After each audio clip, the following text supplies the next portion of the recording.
Evangelho, quarta-feira da 17ª semana do Tempo Comum. O Senhor esteja convosco, Ele está no meio de nós. Proclamação do Evangelho de Jesus Cristo segundo São Mateus. Glória a vós, Senhor. Naquele tempo disse Jesus à multidão: O reino dos céus é como um tesouro escondido no campo. Um homem o encontra e o mantém escondido. Cheio de alegria, ele vai, vende todos os seus bens e compra aquele campo. O reino dos céus também é como um comprador que procura pérolas preciosas. Quando encontra uma pérola de grande valor, ele vai, vende todos os seus bens e compra aquela pérola. Palavra da salvação. Glória a vós, Senhor.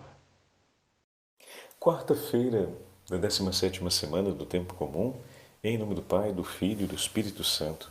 Amém. Queridos irmãos e irmãs, hoje a Santa Liturgia nos entrega o 13º capítulo do Evangelho de São Mateus, acompanhado também da possível memória facultativa, de Santo Eusébio de Vercelli, bispo. Santo Eusébio dedicou a sua inteira vida ao anúncio do nome do Senhor. Era membro do clero de Roma. Foi exilado por conta da perseguição do imperador, sofreu diversas torturas por conta da fé e depois teve a graça de poder retornar do exílio. E no período do seu retorno do exílio, dedicou-se intensamente com Santo Hilário de Poitiers na defesa contra os arianos, uma heresia que não reconhecia que Jesus era verdadeiramente Deus, verdadeiramente homem. Santo Eusébio de Vercelli entregou sua vida para que a fé apostólica fosse defendida até o fim. Foi responsável pelo grande trabalho no ano 300 de difusão da fé e de comunhão da fé na região da então Galícia, que hoje nós podemos entender como uma grande porção territorial da atual França. Um homem que empenhou sua vida para defender a verdade. Um homem que soube reconhecer o quê? O valor da pérola preciosa da fé dos apóstolos. Hoje retorna para nós um trecho do último domingo, em que vemos as duas parábolas contadas por Jesus a respeito do tesouro escondido no campo que um homem encontra e, paradoxalmente, deixa o tesouro ali. Não pega e sai correndo com o tesouro. Ele vai adquirir aquele campo. O valor daquele campo, nós falávamos, foi atribuído a partir do tesouro que ali está. A dignidade do campo e o valor dele foi conhecido a partir da presença do tesouro. Assim, a presença das coisas de Deus na nossa vida estabelecem um valor enorme sobre esse campo, sobre essa terra. Essa é a terra onde o Espírito Santo de Deus foi derramado no dia do meu batismo. Eu sou essa terra onde o tesouro de Deus foi colocado. Compreender essa verdade a respeito da parábola do reino dos céus é como tesouro escondido, porque atribui um valor singular àquele terreno. Ao mesmo tempo, quando se depara e percebe o seu valor, imediatamente empenha tudo para adquiri-lo. E para poder adquirir Cristo, eu empenho tudo. Quando o Senhor vem até mim, através do meu irmão, e eu percebo que Cristo está nele, eu quero arrancar o tesouro dali de dentro e deixar o terreno para lá, ou eu me empenho para adquirir tudo? Ter comigo o terreno que é meu irmão e Cristo que está nele. Às vezes a gente quer só Jesus, a pessoa a gente quer largar de lado. Por quê? Porque muitas vezes tem muito o que se fazer sobre aquele terreno ali. Mas de certa forma, na parábola, o terreno onde está o tesouro e o tesouro que ele qualifica em valor não se separam. Assim também, na hora de abraçar Cristo, que eu vejo no meu irmão, não posso abraçá-lo sem abraçar meu irmão, sem abraçar todo o terreno. Então, esse ponto de meditação para a gente é muito significativo no Evangelho de hoje. O segundo, a respeito do homem que procurava pérolas preciosas. Então aqui nós estamos diante de alguém que, deixa eu pegar aqui de novo o texto, só para ter debaixo dos olhos a palavra que foi usada no Evangelho. Um comprador que procura pérolas preciosas. Então, trata-se de alguém que está habituado a procurar pérolas preciosas. Mas cada pérola preciosa que ele encontra tem um significado, conta um pedaço da história dele, conta um momento de investimento, né? Normalmente não se desfaz, uma pessoa não se desfaz de tudo sendo um comprador para ficar só com um, né? A gente até brinca, por exemplo, quando a gente sai para pescar, vocês sabem que o padre gosta de pescar, a gente usa iscas artificiais. E a gente tem uma brincadeira que fala, bom, quem tem uma não tem nenhuma. Porque sempre tem o risco de um peixe grande cortar a tua isca e levá-la embora. E aí a única isca que você tinha, que dava um bom resultado, porque ela tinha ou a pesagem ideal para aquela situação, ou ela tinha a coloração ideal para aquela situação, ou ela tinha o design ideal para aquele tipo de situação, você perdeu, então acabou perdendo sua grande oportunidade de fazer mais diferença durante a pescaria. Isso para dizer que normalmente você, quando vai pescar, leva pelo menos um par de iscas de cada tipo, de maneira que se acontece um problema, você não perde o momento. Você coloca uma outra isca, faz novamente o fio que se partiu e coloca outra e vamos seguir. Então é muito comum que os pescadores tenham esse afã por terem as iscas, ou pelo menos aquelas que a gente sabe que os resultados são ideais naquele tipo de condição, tê-la ao menos 2 ou 3 iguais dentro do seu kit, para dessa forma estar coberto em uma eventual fatalidade, um eventual problema, né?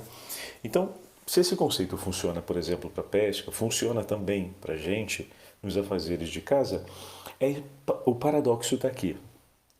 Esse comprador que traz uma quantidade de pérolas na sua história, porque já encontrou outras, quando encontra aquela preciosa, está disposto a vender tudo para adquiri-la. O valor, o preço da sua vida, o valor da sua vida, o valor da sua história está ali, naquela pérola. Aquela pérola é a síntese da sua vida, a síntese da sua história. Tudo que foi vivido antes foi vivido para chegar àquele momento. Foi para chegar àquela compra, àquela aquisição. A aquisição daquela pérola. Então a pérola, para esse comprador, ela se torna a síntese da sua história, o único da sua vida, o negócio, sobre todos os negócios, porque no final, tudo que ele fez terminou levando até ali. E o que importa? E tudo valeu para estar ali, para ter consigo esse tesouro, essa pérola. É dessa forma que a gente olha para nosso Senhor, é dessa forma que a gente pensa o nosso amor a nosso Senhor, é dessa forma como ontem falávamos a respeito de Santo Afonso, que a gente deseja abraçá-lo e com ele estar. Falava ontem sobre os escritos de Santo Afonso e lemos um trechinho da prática de amor a Jesus. De que maneira comovente Santo Afonso nos fala a respeito da gratidão e conquista o nosso coração sobre essa certeza. Ali está o seu Senhor, ali está o seu tudo. Não o perca, o abrace. Entregue tudo para Ele, porque Ele lhe acompanhou durante a sua inteira vida para que você chegasse até aqui. Ele colocou tudo para ter você. E hoje, meus irmãos e minhas irmãs, além de termos a memória desse santo bispo que se empenhou para que o tesouro fosse conhecido e fosse amado por muitos corações, nós também celebramos o grande dia do perdão de Assis, da graça que nosso Senhor entregou, junto com a Virgem Maria, em favor de São Francisco de Assis. Então, no dia 2 de agosto de cada ano, mas começando desde o meio-dia do dia 1º de agosto, até as 24 horas de hoje, até a conclusão do dia de hoje, a Santa Igreja concede a possibilidade de lucrar a indulgência plenária da porciúncula, com as seguintes condições. Antes de falar das condições, hoje tive a oportunidade de participar da Santa Missa na Imaculada Conceição, da Beatíssima Virgem Maria, na Via Vitório Vêneto, como vocês vão ter a oportunidade de ver no vídeo desse mês de agosto.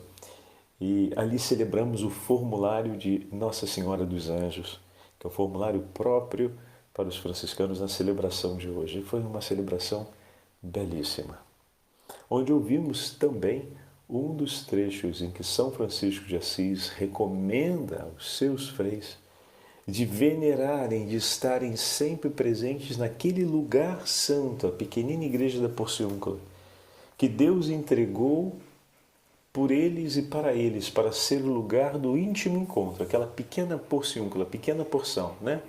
Pequena porção, uma porçãozinha, onde o Senhor ofereceu para que fosse o lugar de encontro com eles. Oh, meu irmão, minha irmã, eu comecei a pensar sobre as nossas igrejas paroquiais, né? Como esse pequeno lugar, amar o lugar que o Senhor escolheu para nos encontrarmos com Ele.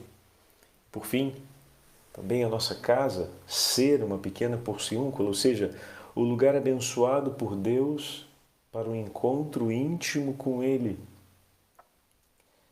E ele dizia, bom, se acontecer por acaso um dia de vos expulsarem daqui, saiam por uma porta, entrem pela outra, mas não se afastem desse lugar que o Senhor fez ser bendito por nós. Você já pensou assim a sua família? E quando você chamou o padre para abençoar sua casa antes de você vir morar, ou abençoar seu quarto, ou abençoar sua igreja, que ela foi consagrada a gerações passadas, isso tudo foi para que ali fosse o seu lugar de encontro com Ele. Hoje, diante dos sofrimentos, das brigas, das discussões, quantas famílias decidem, de repente, sair e não voltar mais. Mas recordar, quando São Francisco diz, se porventura um dia vos expulsarem daqui, o que significa que as situações são todas adversas, hein? Para você chegar ao ponto de ser expulso, é porque a coisa não está boa. E a coisa não estando boa, você poderia ter muitas razões para dizer, eu vou me embora. Você poderia ser expulso por alguém que não gosta de você. Isso pensando nos freis, né? Ali na situação que está falando São Francisco de Assis. Você poderia ser expulso porque inimigos da igreja tomaram aquele lugar. Você poderia ser expulso porque inimigos da fé cristã tomaram aquele lugar. Você poderia ser expulso também porque os seus irmãos, que abraçaram a fé junto com você, já não vivem mais à luz da fé. Já abandonaram o temor a Deus, já não se importam mais com a verdade do Evangelho e vivem pior do que os pagãos, no que diz respeito ao amor ao próximo e à fé no nome do Deus vivo no temor a Deus. Você pode ser expulso também por uma situação como essa, em um contexto como esse. São Francisco não refere qual o contexto. Se fores expulso, torne. Se for expulso, escolha. Escolha estar ali. Escolha estar com Deus, no lugar santo, bendito por Ele. Talvez você, no último exemplo, como eu acabei de falar, poderia elencar uma lista inumerável, infinita, de razões para dizer, nesse lugar, eu não quero mais estar. Mas aquele foi o lugar que o Senhor abençoou. Talvez se viva ali de uma forma maldita, mas o lugar é bendito, porque Deus escolheu para ser o lugar da sua presença, o lugar do seu encontro. Voltar para Ele, entrar pela outra porta, não significa tomar participação naquilo que acontece ali, mas significa confiar na promessa que o Senhor lhe fez e abraçar estar com Ele, que está flagelado, crucificado, em dores, sofrendo. Eu escolho estar no lugar que o meu Senhor abençoou. Escolho estar na companhia dele, para cantar os seus louvores ou para dividir com ele as lágrimas de minha dor, as lágrimas de sua dor, porque antes de serem minhas, são suas. Pois desde toda a eternidade o Senhor nos desejou para si, se dignou abençoar esse lugar para o nosso encontro. E antes mesmo que o mal aqui chegasse, Deus já havia amado esse lugar e deseja restaurá-lo sempre, porque eterno é seu amor, infinita a sua misericórdia.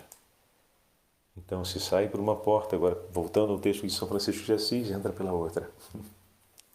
Mas escolhe estar onde o teu Senhor está.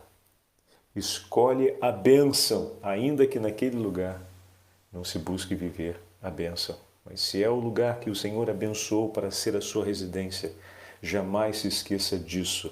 E você, escolhe o teu Senhor e a sua companhia. Como nós ouvimos o próprio Senhor prometer, se um crer e permanecer firme na fé,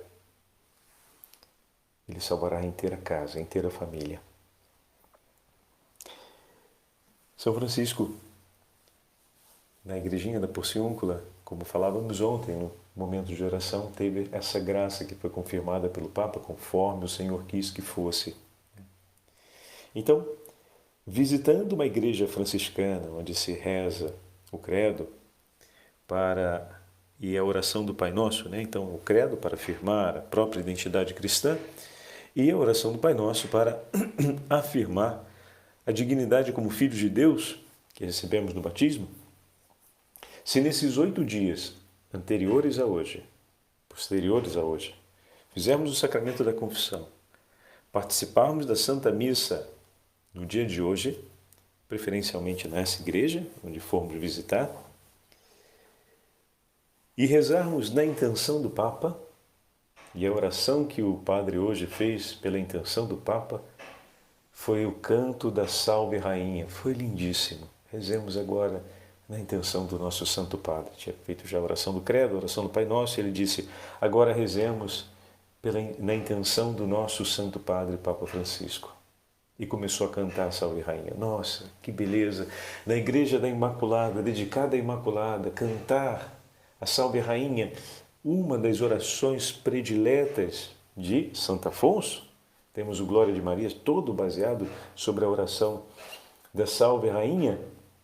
E ali rezarmos, honrando a Santa Mãe de Deus, pelo Papa, e confiando o Santo Padre ao coração imaculado de Maria.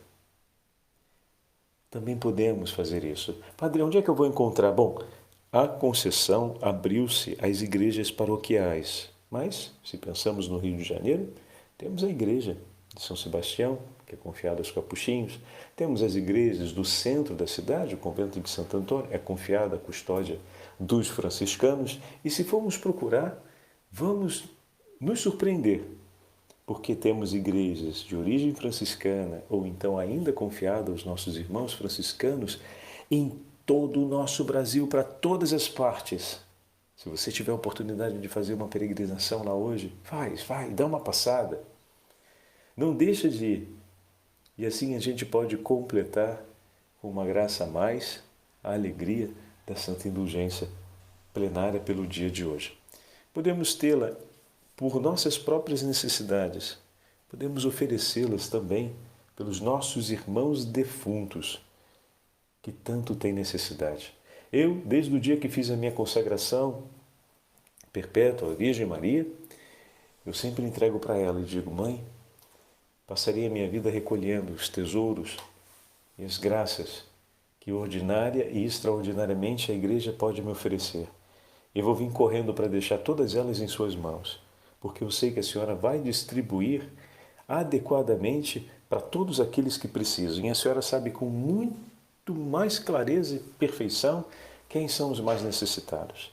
E junto com isso eu também coloco em minhas mãos, em suas mãos, Senhora, a minha própria necessidade, para que no dia em que eu precisar, eu sei que eu posso contar com a Senhora. Mas a minha vida eu escolho para recolher tesouros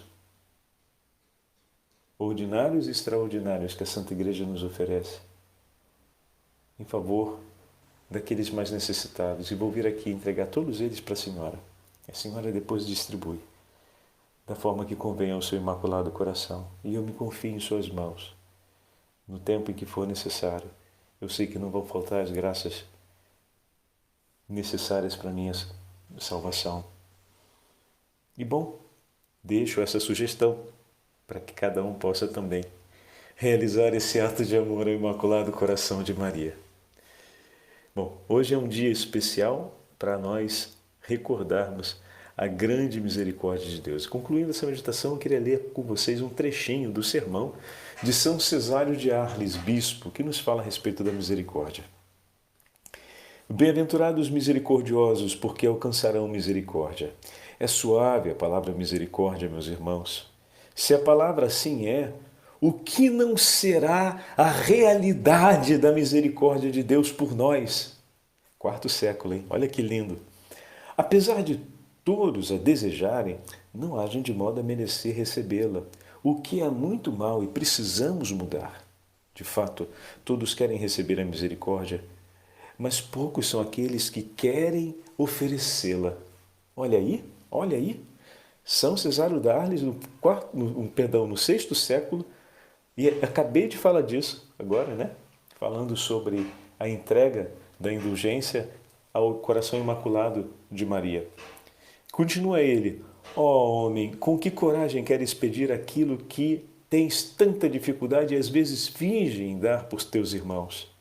Deve, portanto, conceder misericórdia aqui na terra quem espera um dia recebê-la em abundância nos céus. Por isso, irmãos caríssimos, já que todos queremos misericórdia, tenhamos-la por padroeira neste mundo, para que nos liberte no futuro. Olha que lindo! E o Papa Francisco introduziu na litania lauretana ainda esse belíssimo título, Mãe de Misericórdia. Então, tê-la, a misericórdia, como padroeira nesse mundo. E a Virgem Maria também recebe o título de Mãe de Misericórdia. Olha que fantástico! Há no céu uma misericórdia que se chega pelas misericórdias terrenas. A Escritura assim nos diz: Senhor, no céu tua misericórdia. Há então a misericórdia terrena e a celeste, a humana e a divina. Qual é a misericórdia humana? Aquela, é claro, que te faz olhar para as misérias dos pobres, para a fragilidade de teus irmãos. E a misericórdia celeste, então, o que é? Certamente a que concede o perdão dos pecados. Tudo quanto a misericórdia humana distribui pelo caminho, paga-o na pátria a misericórdia divina. Neste mundo, Deus, em todos os pobres, sofre frio e fome. Ele mesmo disse: sempre que o fizerdes a um dos pequeninos, a mim o fizestes. Deus, pois, que no céu se digna dar, humildemente se une aos nossos irmãos, porque na terra quer receber. Que espécie de gente, então, somos nós, que quando Deus dá, queremos receber, mas quando Ele pede, em nossos irmãos e irmãs, nós nos recusamos a dar? Se um pobre tem fome, Cristo sofre necessidade. Conforme Ele mesmo disse: tive fome e não me deste de comer. Por conseguinte, não desprezes a miséria dos pobres se queres esperar confiante o perdão dos pecados. Agora Cristo passa fome, irmãos. Em todos os pobres Ele se digna ter fome e sede, mas aquilo que recebe na terra, Ele paga com infinita grandeza nos céus. Pergunto-vos então: que quereis? O que buscais quando vindes à igreja? Não é a misericórdia? Então, a misericórdia terrena, oferece-a e lhe asseguro, receberás tanto da misericórdia celeste. O pobre pede a ti e tu pedes a Deus. O pobre pede um pedaço de pão, tu pedes a vida eterna. Dá ao mendigo o que mereces receber de Cristo. Dá a ele com o amor com que espera do Senhor. Oferece por ele com a mesma generosidade que o teu Senhor prometeu oferecer por ti. Escuta o que o teu Senhor mesmo diz: dai e será-vos dado. Não sei com que coragem queres receber aquilo que não queres dar. Por isso eu te digo mais uma vez, não tenha medo de oferecer a misericórdia. Escolha ser misericórdia, pois o teu Senhor dispõe por ti a misericórdia eterna. Por isso, vinde à igreja, dai segundo vossas posses a esmola e o cuidado aos mais necessitados, e esperem em Deus as alegrias eternas, pois Ele é fiel. O Senhor esteja convosco, Ele está no meio de nós. Pela intercessão de Santo Eusébio, pela intercessão de São Cesário de Arles, pela intercessão de todos os santos e santas franciscanos do Senhor e pela intercessão da soberana, Rainha dos anjos e Senhora dos céus, a nossa Beatíssima Mãe, a Imaculada Virgem Maria, abençoe-vos o Deus Todo-Poderoso, Pai, Filho e Espírito Santo. Amém.